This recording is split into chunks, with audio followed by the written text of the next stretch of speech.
सार्जुनेन रणेषु ये प्रवर्तायिषन्त्यसुराः स्ते त्वधर्मं यदाक्षितो धर्मदेव तदा भक्ता अहं नारायणो मुनि जानीषे कौशले देशे भूमो हि समगो द्विज मुनिशापां नृतां प्राप्तां नृसिंस्तात तथोधवम् ततो वित्तासुरेभ्योऽहं सद्धर्मं स्थापयन्नज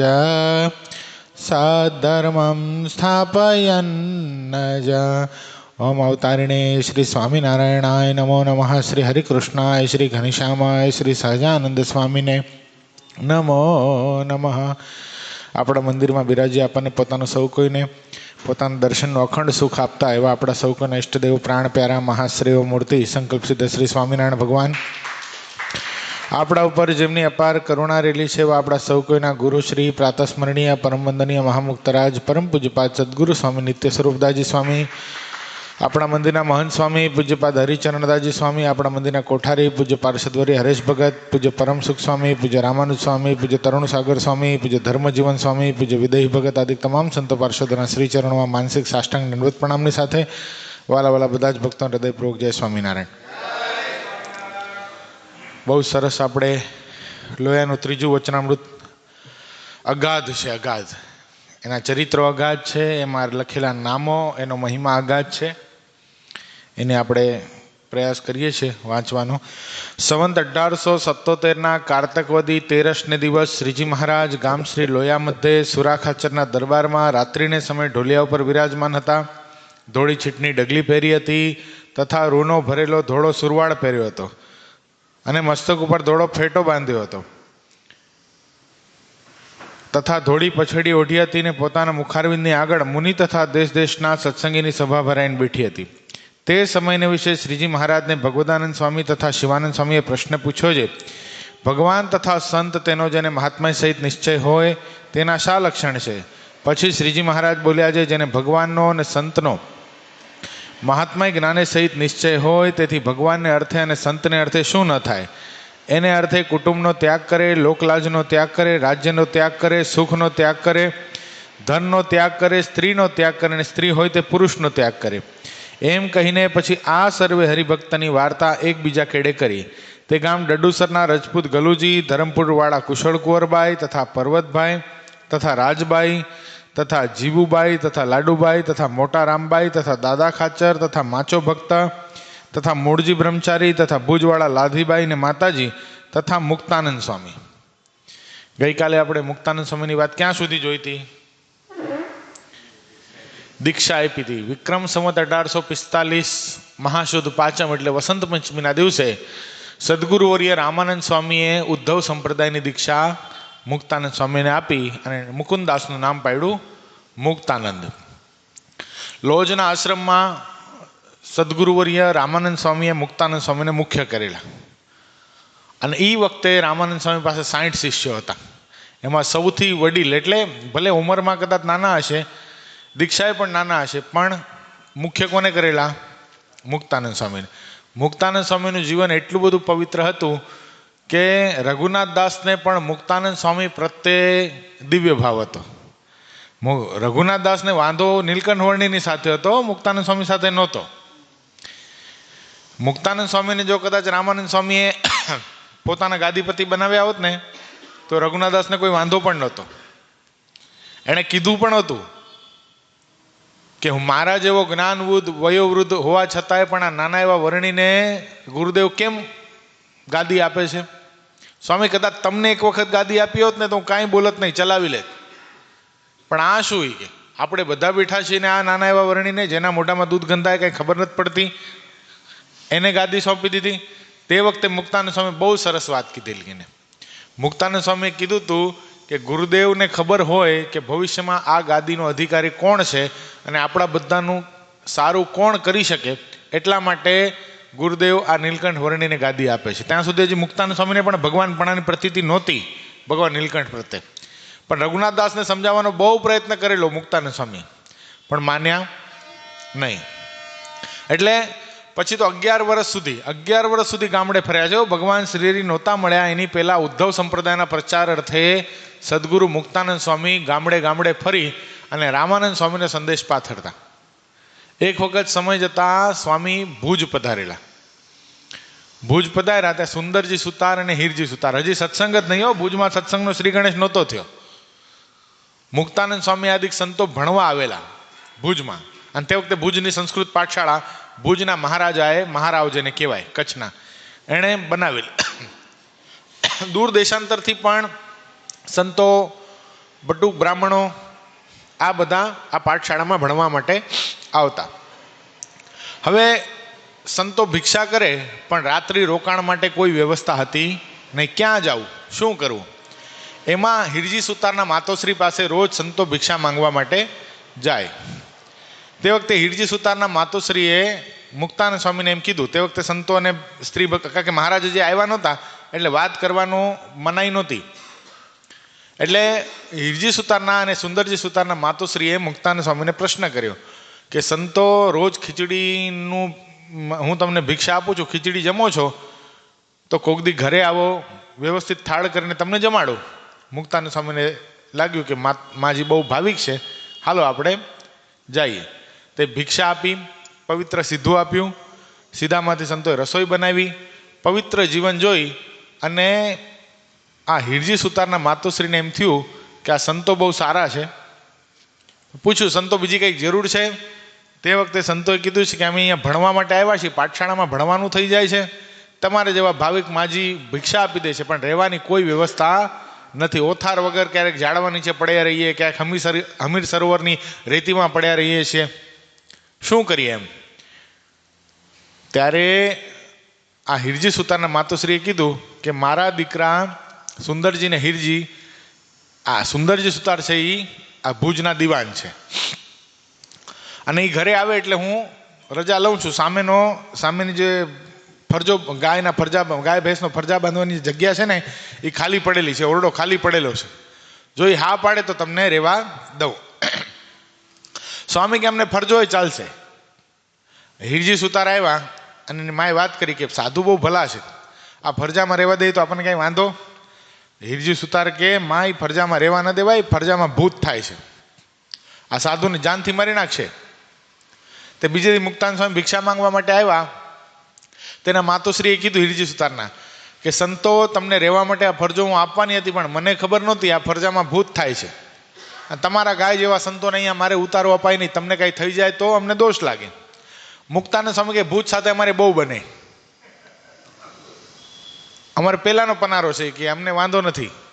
કેટલી બધી દ્રઢતા અને કેટલી બધી નિડરતા હશે સ્વામીને. સ્વામી ફરજામાં રોકાણા અને ત્યાં ભૂતાવળનું સ્વામીએ કલ્યાણ કર્યું છે ભુજમાં. વિચાર કરો, હજી મહારાજ નથી મળ્યા હો, મહારાજની ઓળખાણ પણ નથી થઈ, હજી મહારાજ તો વનવિચરણમાં હાલે છે. આ બાજુ સદગુરુવર્ય મુક્તાનંદ સ્વામીએ ભુજમાં સત્સંગના શ્રી ગણેશ કરી નાખ્યા. સુંદરજી સુતાર, ગંગારામ મલ આદિક મોટા મોટા ભક્તોને, લાધીબાઈ આદિક મોટા મોટા ભક્તોને મુક્તાનંદ સ્વામીએ સદગુરુ રામાનંદ સ્વામીનો નિશ્ચય કરાવ્યો અને ભુજમાં સત્સંગના શ્રી ગણેશ કર્યા. ત્યાંથી સ્વામી ફરતા ફરતા કંથકોટ આવેલા.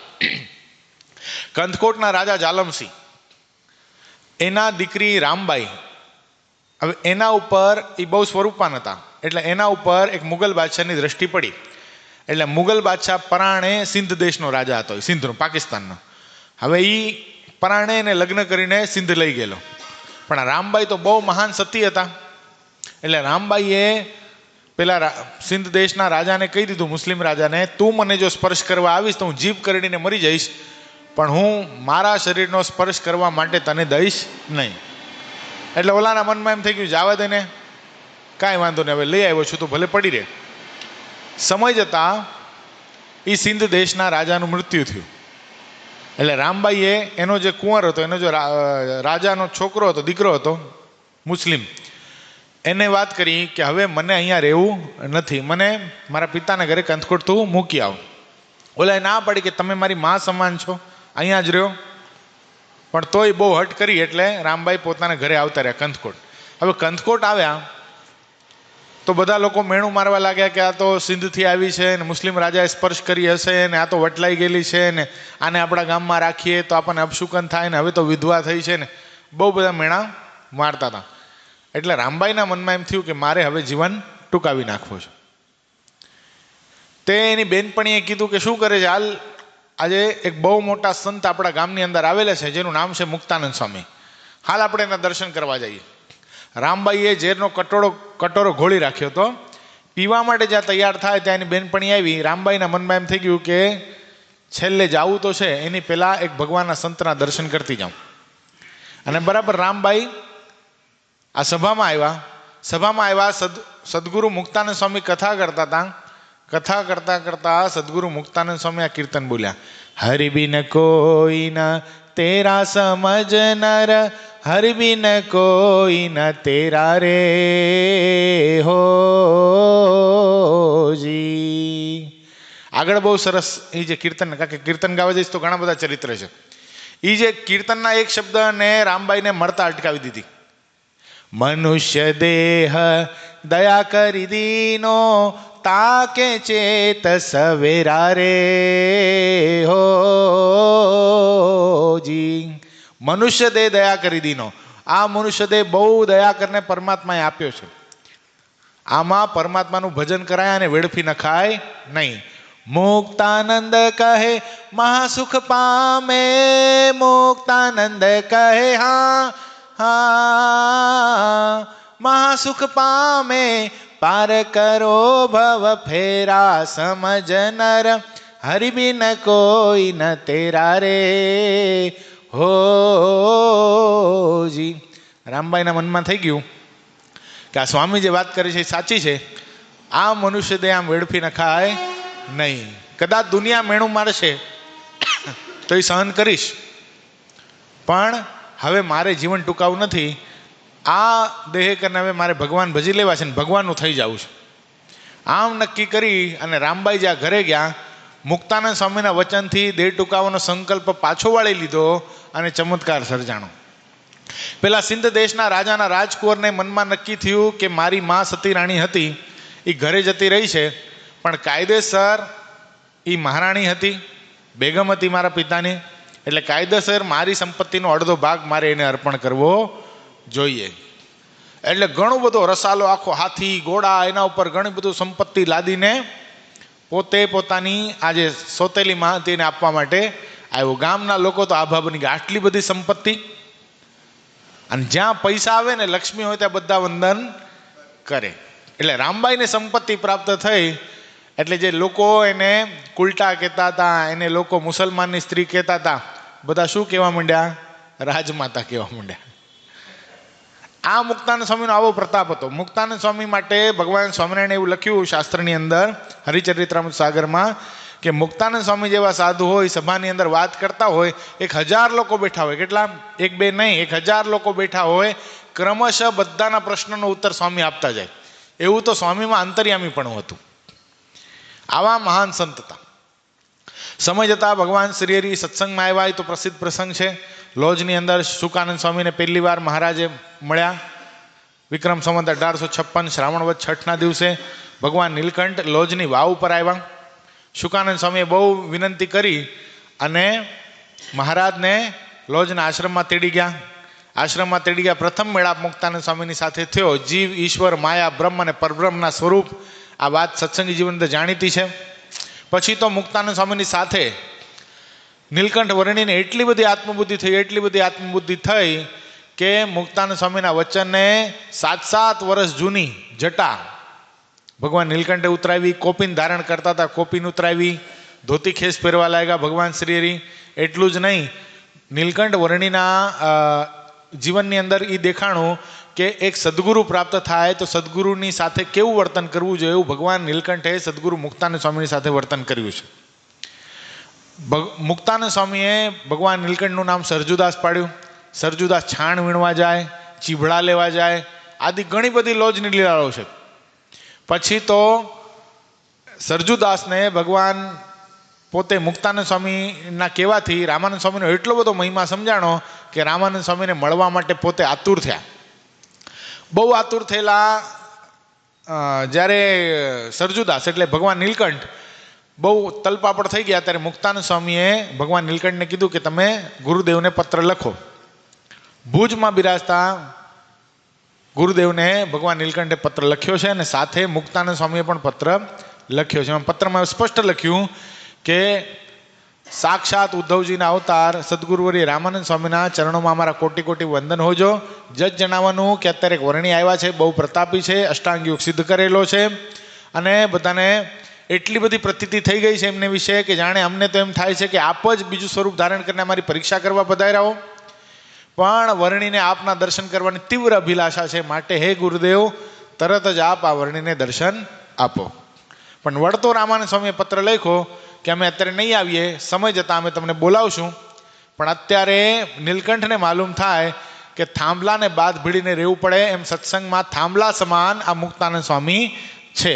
એટલે મુક્તાનંદ સ્વામીને બાદ ભીડીને રહેજો, મુક્તાનંદ સ્વામીના વચનને પોતે શિરોધાર્ય કરજો. હવે વિચાર કરવા જેવી વાત છે કે ભગવાન નીલકંઠ મુક્તાનંદ સ્વામીની આજ્ઞામાં રહ્યા, બરાબર છે. મુક્તાનંદ સ્વામી સદગુરુ તરીકે રહેતા હતા, પણ મુક્તાનંદ સ્વામીની સાધુતા કેવી એનાય ભગવાન નીલકંઠ જ્યારે પોતે ગાદી ઉપર બેઠા ત્યારે મુક્તાનંદ સ્વામી દાસ ભાવે ભગવાન નીલકંઠની સેવા કરી. સૌ પ્રથમ જો રામાનંદ સ્વામીએ પ્રશ્ન કર્યો હોય કે હે સંતો, મારી ગાદી ઉપર મેં ભગવાન નીલકંઠની પસંદગી કરી છે, તે વખતે સર્વપ્રથમ કોઈ હામી ભરનાર હોય કે ગુરુદેવ આપની ગાદી ઉપર તો આ સરજુદાસ કે સહજાનંદ સ્વામી કે નારાયણ મુનિ શોભે, એ સૌ પ્રથમ કોઈ વ્યક્તિ હોય તો એ કોણ હતા? મુક્તાનંદ સ્વામી હતા. એના પછી સત્સંગમાં વર્ષો સુધી દાસપણે રહ્યા. એટલું જ નહીં, જ્યારે ધર્મકુંડની સ્થાપના પોતાની ગાદી ઉપર ભગવાન શ્રી હરિએ કરી તે વખતે સૌ પ્રથમ પહેલો પ્રશ્ન કરવામાં આવ્યો હતો કોને? સભાની અંદર સૌ પ્રથમ પ્રશ્ન કર્યો હતો કે મુક્તાનંદ સ્વામી, અમે તમે બધા સંતોને પૂછીએ છીએ કે અમારી ગાદી ઉપર હવે કોને આરૂઢ કરીએ, તમને કરીએ, ગોપાળાનંદ સ્વામીને કરીએ કે નિત્યાનંદ સ્વામીને કરીએ? તે વખતે બે હાથ જોડીને મુક્તાનંદ સ્વામીએ મહારાજને કીધું છે, મહારાજ આપની ગાદી ઉપર તો ધર્મકુળ જ શોભે. વિચાર કરજો, 14 વર્ષના રઘુવીરજી મહારાજ, 16 વર્ષના અયોધ્યા પ્રસાદજી મહારાજ અને 80 વર્ષના મુક્તાનંદ સ્વામી, તોય પણ બંને આચાર્યને દિગ્વિજય કરવા માટે જી હા કરીને દાસ પણ રહ્યા. એની સાધુતા કેવડી! એટલા માટે મહારાજે શિક્ષાપત્રી લખવાનો પ્રારંભ કર્યો ત્યારે સંતોમાં અમારા મુખ્ય સંત કોણ? તો મુક્તાનંદ સ્વામીનું નામ શિક્ષાપત્રીમાં લખેલું છે. એટલે આવા મુક્તાનંદ સ્વામી હતા. આપણે એ વાત જોતા હતા કે ભગવાન નીલકંઠ ની સાથે આટલા ભાવથી રહ્યા. સમય જતા મુક્તાનંદ સ્વામીને ભગવાન નીલકંઠનો નિશ્ચય નહોતો, પણ રામાનંદ સ્વામી જ્યારે ખાખરાના વનમાં દર્શન કરાવ્યા ત્યારે વાતની હા પડી. જો એવું નથી કે મુક્તાનંદ સ્વામીને નિશ્ચય નહોતો, એ તો ભગવાનને પ્રાપ્ત કરવા માટે જ આવેલા, પણ જીવાત્માને સદગુરુ થકી ભગવાન ઓળખાય તો એ બીજ છે ને એ વટવૃક્ષ થાય, એ બતાવવા માટે સદગુરુના સહારે ભગવાનની ઓળખાણ થાય છે એ બતાવવા માટે આ ચરિત્ર કરવામાં આવેલું છે. નકાઈ શક્ય જ નથી. કારણ કે મુક્તાનંદ સ્વામીએ ભગવાન નીલકંઠના ઐશ્વર્ય જોયેલા કે ઘાસડા ઉપર ઘાસડી લઈને, આટલું મોટું ઘાસડું લઈને આ નીલકંઠ આવેલા. પછી એની વિદવત્તા જોયેલી, જીવ ઈશ્વર માયા બ્રહ્મ અને પરબ્રહ્મની વાતો જ્યારે ભગવાન નીલકંઠ કરતા. પછી અષ્ટાંગ યોગ એ પણ જોયેલો, બધી જ ખબર પડતી હતી મુક્તાનંદ સ્વામીને. અને મુક્તાનંદ સ્વામીએ ઘણી બધી વાર રામાનંદ સ્વામીના મુખે સાંભળેલું કે હું તો ડુગડુગીનો વગાડનારો છું, ખેલના ભજવનારા નટવર આવવાના છે. તો એ શક્ય જ નથી કે ભગવાન નીલકંઠને ઓળખાણ મુક્તાનંદ સ્વામીને નહોતી થઈ. પણ આ શું કામ ચરિત્ર કરવામાં આવ્યું છે કે આગળ જતા પણ ગુરુનિષ્ઠા દ્રઢ હોય. જો ગુરુનિષ્ઠા દ્રઢ હશે પણ ઈશ્વરનિષ્ઠા નહીં હોય તો ગુરુ છે એ ઈશ્વરનિષ્ઠા દ્રઢ કરાવશે. પણ સીધો જો ભગવાનનો મેળાપ થયો હશે અને ગુરુનિષ્ઠા વચ્ચે નહીં હોય તો ક્યારે ઈશ્વરના ચરિત્રમાં સંશય થઈ જશે અને ભગવાનને છોડીને જતા રહેશું એ ખબર પણ પડશે નહીં. આ વસ્તુને દ્રઢ કરાવવા માટે આ સદગુરુ મુક્તાનંદ સ્વામીનું આ ચરિત્ર છે. એટલે મુક્તાનંદ સ્વામીના માધ્યમથી ભગવાન શ્રી હરિએ એટલા બધા ચરિત્ર કરાવ્યા છે. સ્વયં મુક્તાનંદ સ્વામીને વચનામૃતની અંદર મહારાજે ત્યાં સુધી કહેવામાં આવ્યું છે, લગભગ ન ભૂલતો હું તો લોયાનું 13મું જ આવશે, એમાં સ્પષ્ટ ભગવાન શ્રી હરિ કહે કે ભગવાનને લઈને આ મુક્તાનંદ સ્વામીને પણ ભગવાન કહી શકાય છે. આ મુક્તાનંદ સ્વામી છે તો ભગવાન જેવા સાધુ છે, ત્યાં સુધી કીધું. અમે મહદઅંશે આ બધી વાત તો મુક્તાનંદ સ્વામીને અર્થે કરીએ છીએ. બીજા વચનામૃતમાં મહારાજે કહ્યું. શું કામ? અમે ગળ્યું ચીકણું મુક્તાનંદ સ્વામીને ખાવા દેતા નથી. શું કામ? કે મુક્તાનંદ સ્વામીને ક્ષય રોગ છે. આવી બધી વાતો મુક્તાનંદ સ્વામીને લઈને મહારાજે વચનામૃતમાં કરેલી છે. અને સૌથી વધારે કોઈ પ્રશ્નો વચનામૃતની આ ગ્રંથની અંદર કોઈ ના હોય તો એ સદગુરુ મુક્તાનંદ સ્વામીના છે. તો આપણા મનમાં શું સમજવું કે મુક્તાનંદ સ્વામીને કાંઈ ખબર નહોતી પડતી? મુક્તાનંદ સ્વામી સત્સંગની માં હતી. તે વખતેના મુમુક્ષુઓ માટે અને ભવિષ્યના થનારા મુમુક્ષુઓ માટે સદગુરુવર્યે મુક્તાનંદ સ્વામીને આવા પ્રશ્ન કરવા પડ્યા છે. વિચાર. હા, બીજા કોકને મહારાજ ખીજાણા હોય તો તરત થાળ મોકલતા, પણ મુક્તાનંદ સ્વામીને રોજ થાળ આપતા, કાયમ રોજે રોજ થાળ આપતા. પણ જે દિવસ મહારાજ મુક્તાનંદ સ્વામીને વઢે એ દિવસે થાળ મોકલતા નહીં. આટલો બધો વિશ્વાસ મુક્તાનંદ સ્વામી ઉપર હતો કે મુક્તાનંદ સ્વામીને કાંઈ થાય ને. એક વખત તો અક્ષરવડીમાં બેઠા બેઠા મહારાજ વિચારતા હતા અને મહારાજ હફાળા ઊભા થઈ ગયા અને મહારાજ દાદા ખાચરને કે અમારા મનમાં તો એમ થાય છે બધાને મુક્તાનંદ સ્વામી જેવા કરી મૂકીએ. કે દાદા ખચર મહારાજને કે મહારાજ કરી મૂકો ને, મુક્તાનંદ સ્વામી જેવી આખી દુનિયા થઈ જાય તો કેવું સારું. તો કે મુક્તાનંદ સ્વામી જેવા થવા માટે મુક્તાનંદ સ્વામી જેવા ગુણ પ્રાપ્ત કરવા હોય છે. કદાચ બધું ભગવાન આપી શકે પણ સાધુતાઈ ભગવાન આપતા નથી. સાધુતાઈના ગુણ તો, દાસત્વના ગુણ તો કેળવવા પડે છે. એમ મુક્તાનંદ સ્વામીની સાધુતાઈ એની આગળ તો બધા નતમસ્તક થઈ જતા. એક વખતનો સમય મુક્તાનંદ સ્વામીના નાના બેન પણ હતા. એ નાના બેન પણ પછી ખબર પડી કે મુક્તાનંદ સ્વામી સાધુ થઈ ગયેલા છે અને ગરડામાં છે. એ પણ ગરડા આવેલા અને એને પણ મુક્તાનંદ સ્વામીનું જીવન જોઈ કે મારા મોટા ભાઈ આટલા મોટા સાધુ છે. એના મનમાં પણ એમ થઈ ગયું કે મારે પણ લાડુબા જીવબાની સાથે સાંખ્યોગી થઈ જવું છે. એ પણ સાંખ્યોગી થયેલા. પણ સમય જતાં એના મનમાં એમ રહેતું કે ભાઈ મને કંઈક ઉપદેશ આપે તો સારું. શું કામ? કારણ કે મુક્તાનંદ સ્વામી જ્યારે ઘરેથી નીકળ્યા ત્યારે હજી આનો જન્મ પણ થયો નહોતો. એટલે એના મનમાં એમ રહ્યા રાખે કે મોટા ભાઈ સાથે મેં કોઈ દી વાત નથી કરી, મેં કોઈ દી એમનો સત્સંગ લાભ લીધો નથી, પ્રત્યક્ષ સામે બે સામે બોલ્યા નથી, તો મોટાભાઈ મને કાંઈ ઉપદેશ આપે તો સારું. આમ બહુ રહ્યા રાખે. લાડુબા જીવબાને ઘણી વાર કીધું, દાદા ખાચરને ઘણી વાર કીધું, પણ કાંઈ મેળ પડ્યો નહીં. એક વખત લાડુબા જીવબાએ કીધું કે બેન તમારો કંઠ બહુ સારો છે તો તમે કથા કરો. અને પોતે પણ રામાયણના વક્તા હતા એટલે બહુ સારી કથા કરી પેલા બેને. એટલી સરસ મજાની કથા કરી. ધીરે ધીરે ધીરે દરબારગઢની અંદર સ્ત્રી ભક્તોનો જમાવડો થવા લાગ્યો. હવે આ બાજુ અક્ષરવડી, વચ્ચે દરબારગઢ, હજી ગોપીનાથજી મહારાજનું મંદિર બન્યું નહોતું એટલે આ બાજુ સંતોની જાયગા. હારે એમાં આખરે ઠઠ જગા ભરાવા લાગી દરબારગઢની અંદર બહેનોની કથા થાય એટલે. અને એમાં આ બેનનો અવાજ બહાર સુધી આવે. હવે સંતો બધા સાંભળે એટલે અમુક હરિભક્તો વાતો કરવા લાગ્યા, તો મુક્તાનંદ સ્વામીના બેન છે ને એટલે બધું ચાલે, બાકી કોઈ ચલાવે નહીં. આ સમાચાર મહારાજને મળ્યા એટલે મુક્તાનંદ સ્વામી મહારાજ પાસે ગયા અને મુક્તાનંદ સ્વામી મહારાજને કે મહારાજ કાં તો મારી બેન નહીં દરબારગઢની અંદર, કાં તો હું નહીં, મારાથી આ વાત સહન થતી નથી. મહારાજ કે ભલે ને લોક ગમે એ વાત કરે, અમે કહીએ છીએ ને તમને દેના સંબંધીમાં લેશ માત્ર પ્રીતિ નથી, અને હવે તો એ ત્યાગી છે તો એને તમારે એને શું લેવા દેવા ભાઈ, માટે તમે નિશ્ચિંત થઈને રહ્યો. અને તે વખતે પેલા બેને મહારાજને વાત કરી કે ભાઈને કહો ને, મુક્તાનંદ સ્વામીને કહો ને મને કાંઈક ઉપદેશ આપે, મારા જીવનની અંદર સાધુતાઈ કેળવાય એવો કાંઈક ઉપદેશ આપે. તે વખતે મહારાજે મુક્તાનંદ સ્વામીને આજ્ઞા કરી કે તમારા બેનને તમારા મુખ થકી કાંઈક ઉપદેશ સાંભળવો છે. પછી તો મુક્તાનંદ સ્વામીએ કીધું કે હું સીધો તો ઉપદેશ આપીશ નહીં, સીધી તો એની સાથે વાત કરીશ નહીં, પણ કીર્તનના શબ્દોમાં ઉપદેશ આપું, એને જો યોગ્ય લાગે તો ગ્રહણ કરે. અને પછી મુક્તાનંદ સ્વામી કીર્તન રચ્યું. સાંભળ બેની હરિરી જાની રીતડી, મોહન વરને માન સંગાથે વેરજો. શું શબ્દ? શું? સાંભળ બેની એટલે પોતાના બેનને ઉપદેશ આપે છે ને. એટલે કે સાંભળ બેની હરિરીજાની રીતડી, મોહન વરને માન સંગાથે વેરજો. સાધન સર્વે માન બગાડે પળ વિશે. બધા સાધનોને એક પળમાં આ માન બગાડી નાખે છે. કેવી રીતે બગાડે છે? એક પળમાં. તો જેમ ભળ્યું પૈ સાકરમાં અહીં ઝેરજો. સરસ મજાનું કાજુ બદામ પિસ્તાવાળું સાકર નાખેલું દૂધ હોય, કઢિયલ દૂધ હોય, અને એમાં અહી એટલે સર્પે મોઢું બોળી નાખ્યું હોય અને એમાં ઝેર પડી ગયું હોય કેવું થાય, પછી આપણે પીવાય? એમ માન છે એ બધા સાધનમાં ઝેરનું કામ કરે છે. એટલે ગમે એટલી તારી શું કે પ્રસિદ્ધિ થાય, લોકો ગમે એટલા તારા વખાણ કરે, ગમે એટલી પ્રશંસા કરે, તોય પણ કોઈ દી જીવનમાં માન આવવા દેતી નહીં. એક વખત મુક્તાનંદ સ્વામી ગામડા ફરતા હતા. ગામડા ફરતા ફરતા એક ગામમાં ગયા. 3 દિવસના સ્વામીને ઉપવાસ થયેલા. એમાં એક પટેલે સરસ મજાનો ઘઉંનો પોક ગરમા ગરમ કરીને મુક્તાનંદ સ્વામીને સંત મંડળને જમાડ્યો. અને 3 દિવસના ભૂખ્યા સ્વામી હતા. પોંક ઠાકોરજીને ધરાવીને જમ્યા. સ્વામીના પેટમાં ટાઢક થઈ અને સ્વામીને આતરડી ઠરી. પેલા પટેલને સ્વામીએ કીધું, માંગો પટેલ માંગો, તમને જે જોઈએ આપી દઉં.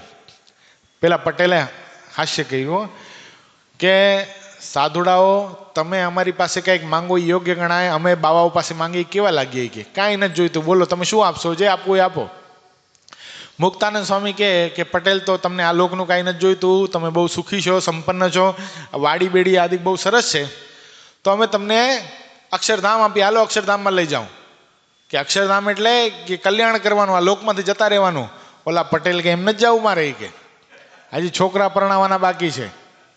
કે કાંઈ વાંધો નહીં, છોકરા પરણી જાય પછી હાલજો.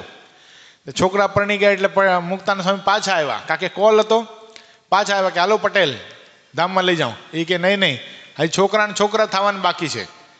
છોકરાને છોકરા થયા કે હાલો પટેલ. એ કે નહીં છોકરાઓને હજી કંઈ આવડતું નથી, મારે ખેતરનું ધ્યાન રાખવું પડે છે, એટલે રહેવું પડશે. એમ કરતાં કરતાં પટેલની આવરદા તો પૂરી થઈ. આવરદા પૂરી થઈ, ખેતરમાં વાસ મારી એટલે પટેલને બળદ થવું પડ્યું. તે બળદના દેહમાં પોતાનું ખેતરની અંદર કામ કરે. મુક્તાનંદ સ્વામી એને લેવા માટે આવ્યા. હાલો હવે તો હાલો. એ કે નહીં બીજો જ્યાં સુધી બળદ વ્યવસ્થિત ન મળે ને ત્યાં સુધી મારે રહેવું છે. તો એ બળદનો દેહ પડી ગયો, કૂતરો થયો. કૂતરાના દેહની આવરદા પૂરી થઈ. મુક્તાનંદ સ્વામી પાછા લેવા માટે આવ્યા. હવે તો હાલો. એ કે નહીં આ ખેતરની રખેવાળી મારે કરવી પડે છે, રોજડા કરી જાય છે, હું બધાને બહાર કાઢું છું. તો કૂતરો મરીને પાછો સર્પ થયો. બોલો, સર્પ થયો. મુક્તાનંદ સ્વામીને થઈ હદ છે આ જીવને વાસનાની. હવે જો આનું કલ્યાણ ન કરું તો મારા પેટમાં આનો પોંક ગયો, આ જીવની સાથે અન્યાય થાય. એટલે મુક્તાનંદ ઓલો સર્પ છે ને ઘરમાં આટા માર્યો અને ઘરની રખેવાળી કરે. હવે આની તો 3-4 પેઢી વહી ગઈ પટેલની. તે એક વખત મુક્તાનંદ સ્વામી શું કર્યું ખબર છે? એ નાનો એવો બાળક ઘોડિયામાં ઝૂલતો હતો. હવે આ પરદાદો હતો સર્પ. બરાબર મુક્તાનંદ સ્વામી પોતાના યોગ ઐશ્વર્યથી એ સર્પને એના ઘોડિયા પર મૂકી દીધો.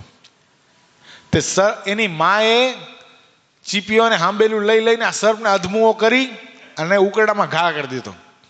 પછી મુક્તાનંદ સ્વામી કીધું હવે તો હાલવું છે કે નહીં? ત્યારે ઓલા સર્પના દેહમાં રહેલા ઓલા પટેલના હાથમાં કીધું, સ્વામી મારી ભૂલ થયો, આમાં વાસના રાખી પણ આને ક્યાં કોઈને મારી કદર છે.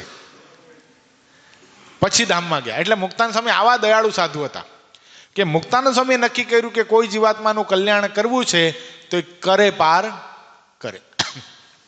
એક વખત સદગુરુવરીએ મુક્તાનંદ સ્વામી ફરતા ગામડે ફરતા પોતાની સાથે અમદાવાદ પધારેલા. અમદાવાદની અંદર સત્સંગના શ્રી ગણેશ કોઈએ કરાવ્યા હોય તો એ મુક્તાનંદ સ્વામીએ કરાવ્યા છે. આમ જોવા જઈએ તો મહદન છે બધે ઠેકાણે, ભુજ હોય, અમદાવાદ હોય કે સુરત હોય, બધે ઠેકાણે સત્સંગના શ્રી ગણેશ પ્રારંભ કોઈએ કરાવ્યું હોય તો કોણે કરાવ્યું? મુક્તાનંદ સ્વામીએ. તે અમદાવાદની અંદર દરિયાન ખાનના ઘુમટની અંદર સંતો રહેતા. શું કામ? કારણ કે ગામમાં પેશવાઈ રાજ્ય હતું પહેલાં. ગામના સુબાએ ભગવાન સ્વામિનારાયણને મનાઈ ફરમાન કરેલો કે અહીંયા તમારું તેડું આવવું ન જોઈએ, તમારે અહીંયા આવવાનું નહીં. ઓલું બહુ પ્રસિદ્ધ પ્રસંગ છે. ઓલો મોટો તેલનો કૂવો ભરેલો, ઉકળતા તેલની અંદર ભગવાન સ્વામિનારાયણને મારવા માટે ગયા અને દેવીદાન સંન્યાસી ઉકળી પડ્યા હતા અને રટણસો પટણ કરવાના હતા આખા અમદાવાદને. પછી મહારાજે ના પાડી. પછી સુબાને મહારાજે પૂછ્યું કે અમારે ક્યાં સુધી ના આવું? તો સુબાએ કીધું કે જ્યાં સુધી અમારું રાજ્ય છે ત્યાં સુધી તમારો પ્રવેશ નહીં. મહારાજ કે તથાસ્તુ, તારું રાજ્ય હવે થોડાક સમયની અંદર નાશ પામશે ને અંગ્રેજ સરકાર આવશે. પણ સુબાએ કીધેલું એટલે મુક્તાનંદ સ્વામી મધ્ય અમદાવાદની અંદર રહેતા નહીં, દરિયાન ખાનના ઘુમટની અંદર રહેતા અને સંતોને સત્સંગ કરાવતા. એમાં સત્સંગને મુક્તાનંદ સ્વામી સંતોની સાથે એટલી સરસ રીતે ધ્યાન કરતા કે બરાબર આંબલીના વૃક્ષ નીચે ધ્યાન કરતા, અને આંબલીના વૃક્ષ ઉપર ઘણા બધા સર્પો રહેતા, અને સર્પો બધા આ સંતોના ગળામાં પડે, સંતોના ગળામાં વીંટળાઈ જાય, તોય પણ સંતો કોઈ ધ્યાનમાંથી જાગતા નહીં. આ દ્રશ્ય જ્યારે લાલદાસ ગોરા આદિ મોટા મોટા અમદાવાદના હરિભક્તો જોયું ને, હરિભક્તો નહોતા આજે, મોટા મોટા શેઠિયાઓ જોયું, બધાને આ સંતોનો ગુણ આવ્યો. આહા કેવા સાધુ છે એ, કે આ સાધુ કેટલા બધા ભગવાનને પ્રાપ્ત કરવાની તાલાવેલી વાળા છે, કે આટલી બધી દુષ્કર સ્થિતિની અંદર સર્પ પણ ગળામાં પડી જાય છે, સર્પના દંશના ભયથી પણ પોતાની આંખ ખોલતા નથી, અને પરમાત્મામાંથી વૃત્તિ પોતે તોડતા નથી. આવા સંતો ખરેખર આપણા ગામમાં આવવા જોઈએ, અને આવા સંતો પાસેથી આપણે સત્સંગ કરવો જોઈએ. લાલદાસ ગોરા આદિ કે મુક્તાનંદ સ્વામીને પ્રાર્થના કરી કે સ્વામી ગામમાં આવો, કે અમને આજ્ઞા નથી રાજાની. એ કે હવે ક્યાં રાજા છે, એને તો દેશવટો આપી દીધેલો છે, અને અંગ્રેજ સરકારનું રાજ્ય છે, માટે તમે આવો. પછી સંતોને બરાબર અહીંયા એટલે ગામમાં લઈ આવ્યા, અને અત્યારે જે કાળુપુરની જગ્યા છે ત્યાં મુક્તાનંદ સ્વામીએ ચાતુર્માસ રોકાણ કરી અને કથા કરેલી છે. એટલું જ નહીં, મુક્તાનંદ સ્વામીને ચાતુર્માસ રોકાણ કરીને કથા કરતા વખતે લોકો ચંદન ચરસતા, ચંદનની અર્ચા કરતા. એમાં ઘણા દ્વેષીલા બાવાઓને મનમાં એમ થઈ ગયું કે અમદાવાદની અંદર જ્યારથી આ જીવન મુક્તા એટલે મુક્તાનંદ સ્વામી આવી ગયા છે, ત્યારથી આપણા હોકા પાણી બંધ થઈ ગયા છે. આપણને લોકો ચલમો દેતા નથી, અફીણ દેતા નથી, આપણને મારે છે, આપણને ખાવા મળતું નથી. આણે આટલી શુદ્ધ રીતિ ચલાવી છે કે આપણી દુકાન થઈ ગઈ બંધ, તે લાવ આને માર નાખીએ. એટલે શું કર્યું, પોતાના શિષ્યો દ્વારા મુક્તાનંદ સ્વામીમાં ઝેરેલું ચંદન ચરચવામાં આવ્યું. એટલું બધું કાતિલ ઝેર હતું કે જેણે ચંદનની અર્ચા કરી હતી ને એની આંગળીઓ બળી ગઈ, અને આંગળીના માધ્યમથી ઝેર શરીરમાં પ્રવેશ કરી ગયો, અને જેણે ચંદનની અર્ચા કરી હતી તો ત્યાં ને ત્યાં મરી ગયો. પણ ભગવાન સ્વામિનારાયણે અંતર્યામીપણે મુક્તાનંદ સ્વામીની રક્ષા કરી, અને ઝેર ચર્ચ્યું હતું તોય પણ મુક્તાનંદ સ્વામીને મહારાજે કાંઈ થવા દીધું નહીં. એટલું જ નહીં, પણ મુક્તાનંદ સ્વામીને એ ઝેર ચર્ચવામાં આવ્યું હતું એટલે મુક્તાનંદ સ્વામીને માથું દુખતું, માથાના દુખાવાનો દર્દ રહેતો. પણ મુક્તાનંદ સ્વામી એટલે શું કરતા ખબર, ટોપી પહેરતા અલગ પ્રકારની. જો ક્યાં છે મુક્તાનંદ સ્વામી આમાં, એટલે એમની પાગ થોડીક અલગ હશે બધા સંતો કરતા, જોજો તમે. એ અલગ પ્રકારની ટોપી પહેરતા, આમ કાન ઢકાય એવી, જેથી કરીને માથું દુખે. ને એક ગામમાંથી સંઘ પસાર થતો હતો, એમાં શ્રીજી મહારાજ માણકી ઉપર બિરાજમાન હતા, અને બધા સંતો ચાલતા હતા. એમાં બધા સંતો એક સરખી પાગ પહેરેલી, અને મુક્તાનંદ સ્વામી થોડીક અલગ પ્રકારની ટોપી પહેરેલી. એટલે એક કુસંગીએ કીધું કે આ બધા છે ને એ ઉપર ઘોડા ઉપર બેઠેલા છે ને એ સહજાનંદ સ્વામી એટલે સ્વામિનારાયણ ભગવાન છે, અને આ બધા ભગવાધારી છે ને એ બધા એના સાધુ છે. પણ આ બાવો કોણ છે એ ખબર પડતી નથી. શું કામ? કે એણે કંઈક અલગ ટોપી પહેરી છે. આ શબ્દો જ્યાં મુક્તાનંદ સ્વામી સાંભળ્યા ત્યાંને અત્યારે ટોપી ઉતારને ઘા કરી દીધી કે જે ટોપી મને ભગવાન સ્વામિનારાયણનો મટાડી દે, કદાચ માથું દુખે તો શું, માથું ફાટી જાય તોય પણ કુરબાન છે, પણ મને ભગવાન સ્વામિનારાયણથી અલગ થવું નથી. એક વખત મુક્તાનંદ સ્વામી પૂજા કરતા હતા. તે પૂજામાં પોતે સદગુરુ વર્ય રામાનંદ સ્વામીનો આડબંધ રાખતા, કોપિનનો. એ આડબંધ રાખતા એટલે એ પગે લાગ્યા એટલે પરમ ચૈતન્યાનંદ સ્વામી એને દર્શન કરાવ્યા કે લ્યો આ ગુરુદેવના કોપિનનો આડબંધ છે. તે વખતે પરમ ચૈતન્યાનંદ સ્વામી કીધું કે અમારી કાંઈ વ્યભિચારીણી ભક્તિ નથી, તમારી વ્યભિચારીણી ભક્તિ હશે. અમે તો ભગવાન સ્વામિનારાયણને સંપૂર્ણ શરણે થયા છે. અમારા માટે હવે જે કાંઈ છે એ પ્રસાદીની વસ્તુ એ ભગવાન સ્વામિનારાયણની છે. તમે રાખો, આ તમને, અમને ગુરુ નિષ્ઠામાં ફેર નહીં પડે, તમને ફેર હશે. આ શબ્દો જ્યાં મુક્તાનંદ સ્વામીના કાને અથડાણા ને મુક્તા સ્વામી થોડીક વાર તો બેભાન જેવા થઈ ગયા કે મારી ગુરુ નિષ્ઠામાં ફેર છે. અને તરત જ બાજુમાં સગડી પેટતી હતી, એ સગડીની અંદર આડબંધ નાખી અને બાળીને ભસ્મીભૂત કરી નાખ્યો. અને પછી મુક્તાનંદ સ્વામીએ પદ લખ્યું છે, છાંડી કે શ્રી કૃષ્ણદેવ ઓર કીજો કરું સેવ, કાટીદારો શિર મેરો તીખી તલવાર છે. કે મારી પતિવ્રતાની ભક્તિમાં જો ફેર પડે ને તો મારું માથું તીખી તલવારથી કાપી નાખો. આવા સદગુરુ મુક્તાનંદ સ્વામી હતા. મુક્તાનંદ સ્વામીની વાતો તો આપણે શું કરીએ એમ, કારણ કે એ કદાચ કથા કરવા જઈએ તો એમાં એટલો બધો વિસ્તાર છે. સુરતમાં હમણાં થોડા દી પહેલા આપણે હરદેસર કોટવાડનું આખ્યાન આખું જોયું હતું યુવા સભામાં. એ હરદેસરજી અને ભાલચંદ્ર શેઠ એને કોઈએ સત્સંગ કરાવ્યો તો એ કોણ? એ સદગુરુ મુક્તાનંદ સ્વામી. પહેલી વાર જે રામપુરા મંદિર છે ત્યાં ભૂત બંગલો હતો. એ ઘોઘલા બંદરથી આખી જાન પરણીને જતી હતી અને આખું વાહન ડૂબી ગયું. આખી જાનમાં બધા લોકો મરી ગયા, બધા ભૂત થઈને એ સ્થાનમાં રહેતા. હવે મુક્તાનંદ સ્વામીને ઉતારો આપવાનો થયો. મુક્તાનંદ સ્વામીના ભાગમાં ભૂત બંગલા જ આવતા. તે ઘોઘલા બંદરના જે બધા મરી ગયા હતા એ એક બંગલામાં રહેતા હતા, અને ત્યાં હવેલીમાં આ મુક્તાનંદ સ્વામીને ઉતારો આપવામાં આવ્યો. મુક્તાનંદ સ્વામીને દ્વેષથી ઉતારો આપ્યો હતો, પણ મુક્તાનંદ સ્વામી શું કર્યું, ત્યાં જઈને તરત જ અંજલિ છાંટી અને બધા જે ભૂતાવળો હતી બધાને ક્યાં મોકલી દીધી? બદ્રિકાશ્રમમાં. અને સત્સંગના શ્રી ગણેશ મુક્તાનંદ સ્વામીએ કરાવ્યા. એક બહુ સરસ પ્રસંગ છે. એ કહીએ કે આ ભાલચંદ્ર શેઠ હતા, પોતાની દુકાનમાં બેઠા હોય અને સંતોની સાથે દ્વેષ, પોતે ચુસ્ત વૈષ્ણવ હતા, અને એના મનમાં પણ આ એમ જ હતું કે સ્વામી તો એક વલ્લભ, બીજા બધા જગતના બાવા. એટલે સ્વામિનારાયણના સાધુ નીકળે એટલે એને છૂટા કાંઈ ને કાંઈ વસ્તુના ઘા કરે, મારે. એક વખત તો સંતો ઉપર 5 શેરીનો ઘા કર્યો, વજન 5 શેરી એનો ઘા કર્યો. સંતો, નાના સંતો બિચારા બચી ગયા, વાગ્યું નહીં. નાના સંતોએ આવીને મુક્તાનંદ સ્વામીને વાત કરી, સ્વામી આપણે બીજે જતા ન રહેવાય, અહીંયા તો બહુ માર પડે છે હો. પેલા ભાલચંદ્ર શેઠને બેફામ વર્તન કરે છે ને ગમે એ વસ્તુ ફેંકીને મારે છે. આજે તો આ નાના સાધુ બચી ગયા, અને કામ 5 શેરી માથામાં વાગે તો માથું તોડી નાખત, કદાચ સંતોને પ્રાણ પણ ગુમાવી શકવો પડે એવું છે, માટે ક્યાંક દયા કરો સ્વામી. સ્વામી કે મહારાજે કીધું કે આવો જ્યાં વિપરીત દેશકાળ હોય ત્યાં સુખેથી રહેવું. એટલે જ્યાં સુધી અહીંયા દેશકાળ આપણે વિપરીત છે ત્યાં સુધી આપણે અહીંયાથી સુખેથી રહેવાય. અહીંયા જો સારી રસોઈ મળવા માંડે એ આપણા માટે દુર્લભ દેશકાળ કહેવાય, માટે તો ભાગી છૂટવું. અહીંયા આપણને લોકો મારે છે, અપમાન કરે છે, ત્યાં સુધી આપણે અહીંયા જ રહેવું પડે. અહીંયા જ્યારે સત્સંગના શ્રી ગણેશ થશે ત્યાર પછી જ આપણે અહીંથી જશું. સંકલ્પ કરો કે ભાલચંદ્ર શેઠને સત્સંગ થાય અને તમારા માધ્યમથી સત્સંગ થાય. હવે મુક્તાનંદ સ્વામી કીધું હવે એક ઉપાય બતાવું સંતો, હવે જે પણ એ ફેંકીને મારે ને આપણને એ લઈ આવજો. અને એક વખત બરાબર સંતો એ શેરીમાંથી પસાર થતા હતા અને ભાલચંદ્ર શેઠ તાંદળજાની ભાજી સાફ કરતા હતા. હવે ભાજી સાફ કરી અને જે ડાળખા વધ્યા ને એ સંતો ઉપર નાખ્યા. હવે સંતો બરાબર જમીન ઉપર બેસીને ડાળખા વીણવા લાગ્યા. આ દ્રશ્ય ભાલચંદ્ર શેઠે જોયું. ભાલચંદ્ર શેઠનો અહંકાર ઓગળી ગયો. એલા આ સાધુ કેવા નિર્માની, રોજ એને મારું છું તોય પણ એને કાંઈ ફેર પડતો નથી ને આજે ડાળખા વીણવા રસ્તા ઉપર બેઠા. આવા સાધુને મારે મરાય નહીં. અને ડાળખા લઈને મુક્તાનંદ સ્વામી પાસે આવ્યા. મુક્તાનંદ સ્વામી શું કર્યું, એ ડાળખાને વાટી નાખ્યા, એની ચટણી બનાવી. અને સંતો બાટી બનાવતા ને એ બાટીના લોટમાં આ ચટણી નાખી અને બાટીને ભઠ્ઠીમાં બાફી અને સંતો ઠાકોરજીને ધરાવી અને બાટીઓ જમ્યા. આ બાજુ સંતો બાટીઓ જમે, આ બાજુ ભાલચંદ્ર શેઠના હૈયામાં સંતોનો ગુણ પ્રગટ થતો જાય.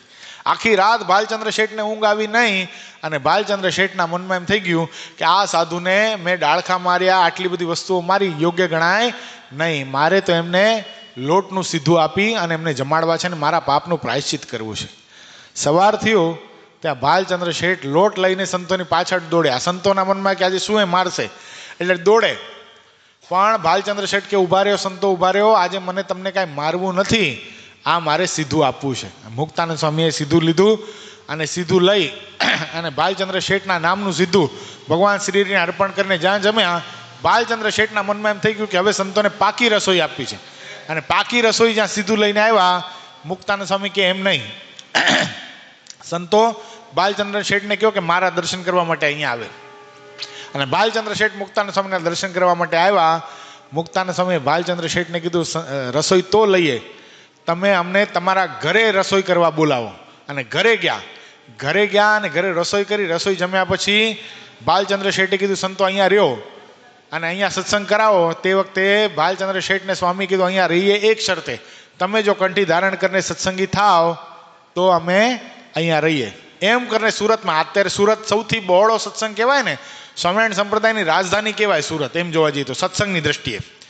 આજે મૂળ સંપ્રદાયના 25થી વધારે મંદિરો છે. બોલો, સુરતની અંદર સ્વામિનારાયણ મંદિરો 25 કિલોમીટરની રેન્જ છે. 1 કિલોમીટર ચાલો એટલે એક મંદિર આવે સ્વામિનારાયણનું. સુરતની અંદર તમે સુરત સ્ટેશનમાં અથવા તો વરાછાની બજારમાં ઊભા રહીને ઘનશ્યામ તમે બોલો ને તો 10 જણા પાછળ જો. શું કામ? કારણ કે 10 જણા નામ ઘનશ્યામ હોય. જય સ્વામિનારાયણ બોલો ને તો 10 જણા પાછળ જો ને જય સ્વામિનારાયણ કરે. શું કામ? એવા 10 જણા તો તિલક ચાંદલાવાળા વરાછાની બજારમાં નીકળતા જ હોય. પણ આવા સત્સંગના પેટાળની અંદર, એના તળની અંદર, એના પાયાની અંદર કોનો સૌથી મોટો યોગદાન? એ સદગુરુ મુક્તાનંદ સ્વામીનું. આવા સદગુરુ મુક્તાનંદ સ્વામી હતા ને પણ 8 વાગી ગયા છે. છેલ્લો પ્રસંગ કહીને મુક્તાનંદ સ્વામીને આજે આપણે એના પ્રકરણને પૂરું કરશું. મુક્તાનંદ સ્વામીને આ લોકમાંથી વિદાય લેવાની હતી, પણ તે પહેલા મહારાજે પોતાની લીલા સંકેલી. કારણ કે મુક્તાનંદ સ્વામીને એક એવી અભિલાષા હતી કે મુક્તાનંદ સ્વામીને એક ભાવ એવો અંતરમાં રહેતો કે મહારાજની મારે તિરોધાન લીલાના દર્શન કરવા છે. એટલે મહારાજે શું કર્યું, મુક્તાનંદ સ્વામીને પોતે ધામમાં પછી મોકલ્યા છે, પહેલાં મહારાજ પોતે ગયા છે. એટલે મહારાજની તિરોધાન લીલા થઈ ગઈ. એની પહેલાં મહારાજે મુક્તાનંદ સ્વામીને કીધું કે સ્વામી તમને ખબર છે ગોપાળાનંદ સ્વામી કેટલા મોટા છે? એ કે આ મહારાજ બહુ મોટા સાધુ છે. એ કે એમ નહીં, કેટલા મોટા છે તમને ખબર છે? એ કે નહીં મહારાજ મને ખબર નથી, તમે કહો તો ખબર પડે. કે ગોપાળાનંદ સ્વામી 4 સ્વરૂપે છે. એક સ્વરૂપે અમારી સાથે અહીંયા આવ્યા છે, એક સ્વરૂપે અનંત મુક્તોને, બધા સંતોને, અમને બધાને પોતે ધારી રહ્યા છે, મૂળ અક્ષર છે. ત્રીજા સ્વરૂપે બધાને અમારો મહિમા કહે છે. અને એક સ્વરૂપે અનંત કોટી બ્રહ્માંડના બધા જીવોની માં અંતર્યામી સ્વરૂપે કોઈ વર્તે છે તો એ મહાપુરુષની અંદર પ્રવેશીને આ મૂળ અક્ષર વર્તે છે. આમ 4 સ્વરૂપે સદગુરુ ગોપાળાનંદ સ્વામી છે. હવે તમે આજ સુધી ગોપાળાનંદ સ્વામી તમારી પૂજામાં દંડવત કરવા માટે આવતા હતા, આજ પછી હવે તમે જ્યાં સુધી જીવો ત્યાં સુધી તમારે ગોપાળાનંદ સ્વામીની પૂજામાં દંડવત કરવા જવાનું. અને એટલું જ નહીં, ગોપાળાનંદ સ્વામી પાસે હાથ જોડીને એમ કહેજો કે સ્વામી મારી કાંઈ ભૂલ હોય તો તમે મને જણાવજો. કેટલી મોટી સાધુતાઈ કહેવાય સ્વામીની. આવું મહારાજે કીધું તોય પણ લેશ માત્ર મોઢું શામળું પડ્યું નહીં. કારણ કે ખુશાલ ભટ્ટ જ્યારે હતા એને સૌ પ્રથમ મહારાજનો સત્સંગ કરાવી અને સાધુ કરવામાં સૌથી મોટો હાથ હોય તો કોનો? મુક્તાનંદ સ્વામીનો. હવે એની પાસે મોકલ્યા મહારાજે. મહારાજ સાધુતાઈનું એવું અંગ, મુક્તાનંદ સ્વામીને તો મહારાજનું વાક્ય એટલે બ્રહ્મ વાક્ય. સ્વામી ગયા અને ગોપાળાનંદ સ્વામીની પૂજામાં દંડવત કર્યા. તે ગોપાળાનંદ સ્વામી કહે ઉલટી ગંગા કા વહી, રોજ હું આવું છું, આજે તમે મારાથી પહેલા જાગી ગયા, પહેલા પૂજા પતાવી લીધી ને અહીંયા દર્શન કરવા માટે આવ્યા. એ કે હવે આમ જ થશે, તમે નાટક નહીં કરો, તમે 4 સ્વરૂપે છો ને તમે કેટલા મોટા સાધુ છો ને તમારી સામર્થ્ય શું છે એ બધી મને મહારાજે કહી દીધી છે. પણ હવે સ્વામી મારી એક વિનંતી માનો, મારા જીવનમાં શું ખોટ છે એ તમે મને કહો. ગોપાળાનંદ સ્વામી તો આમ ઉભળક બેસી ગયા. સ્વામી તમે શું વાત કરો છો? તમારા જીવનમાં કંઈ ખોટ હોય? તમે તો સાક્ષાત રામાનંદ સ્વામીના શિષ્ય, મહારાજના મોટા ગુરુભાઈ, મહારાજ તમારા પ્રત્યે ગુરુભાવ રાખે, તમારા જીવનમાં શું ખોટ હોય સ્વામી? એ કે નહીં સ્વામી મને કાંઈ કહો. અને તે વખતે ગોપાળાનંદ સ્વામી કીધું બીજી તો કાંઈ ખોટ નથી સ્વામી, તમારા જીવનમાંથી સાધુતાઈ શીખીને આખી દુનિયા આ બ્રહ્માંડ રહેશે ત્યાં સુધી સાધુતાઈની વાતો થશે. અને સાધુતાઈમાં કોઈનું નામ આવશે ને તો સ્વામી તમારું નામ આવશે. પણ મને થોડુંક જે લાગે છે તમને કહું કે હવે થોડોક સમયની અંદર મહારાજ માનુષિક લીલા સંકેલ છે અને એ પછી 1.5 મહિના પછી તમારો દેહ પડી જશે. પણ તમારી પાસે ઘણી બધી મહારાજની પ્રસાદીની વસ્તુઓ છે, નખ છે, કેશ છે, ઘણા બધા ખેસ છે, ઘણા બધા ચરણારવિંદ છે, આ બધું તમારી પાસે છે. થોડુંક તમારું મન એમાં અટકે છે તો એ પ્રસાદીની વસ્તુમાં પણ તમારું મન અટકવું જોઈએ નહીં. એટલા માટે તમને કહું છું આ બધું તમારા શિષ્ય મંડળમાં વિતરણ કરી દો. અને આ શબ્દ સાંભળતા મુક્તાનંદ સ્વામીએ બધા આચાર્ય મહારાજ, અમુક સંતો બધાને આ બધું વિતરણ કરી દીધું. અને પછી મુક્તાનંદ સ્વામીએ આ લોકમાંથી ભગવાન સ્વામિનારાયણ વિદાય લીધી. એના પછી બરાબર 1.5 મહિને આ લોકમાંથી મુક્તાનંદ સ્વામીએ વિદાય લીધી છે. એવા મુક્તાનંદ સ્વામીના શ્રી ચરણોમાં કોટાન કોટી વંદન કરી આજે મુક્તાનંદ સ્વામીના આખ્યાનને આપણે પૂર્ણ કરશું. સહજાનંદ સ્વામી મહારાજ.